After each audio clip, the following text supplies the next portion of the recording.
జై శ్రీకృష్ణ. అందరికీ నమస్కారం.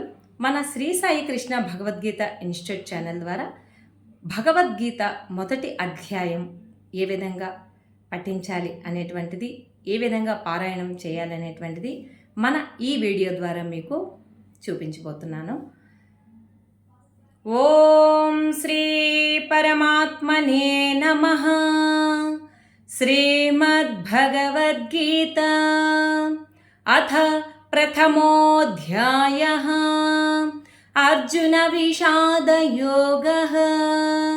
ధృతరాష్ట్ర ఉవాచ ధర్మక్షేత్రే కురుక్షేత్రే సమవేతాయుయుత్సవః మామకాః పాండవాశ్చైవ కిమకుర్వత సంజయ.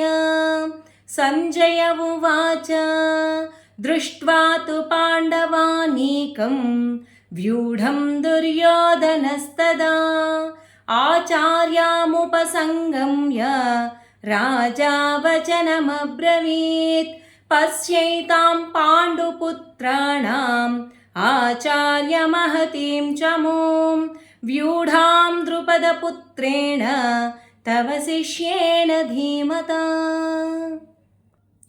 అత్ర శూరా మహేశ్వాస భీమార్జున సమాయుధి యుయుధానో విరాటశ్చ ద్రుపదశ్చ మహారథః ధృష్టకేతుశ్చేకితానః కాశీరాజశ్చ వీర్యవాన్ పురుజిత్ కుంతిభోజశ్చ సైభ్యశ్చ నరపుంగవః యుధామన్యుశ్చ విక్రాంత ఉత్తమౌజాశ్చ వీర్యవాన్ సౌభద్రో ద్రౌపదేయాశ్చ సర్వ ఏవ మహారథాః. అస్మాకం తు విశిష్టాయే తాన్ నిబోధా ద్విజోత్తమా నాయకా మమ సైన్యస్య సంజ్ఞార్థం తాన్ బ్రవీమి తే. భవాన్ భీష్మశ్చ కర్ణశ్చ కృపశ్చ సమితిం జయః అశ్వత్థామా వికర్ణశ్చ సౌమదత్తిస్తథైవ చ అన్యే చ బహవః శూర మదర్థే త్యక్తజీవితాః నానాశస్త్రప్రహరణాః సర్వే యుద్ధవిశారదాః.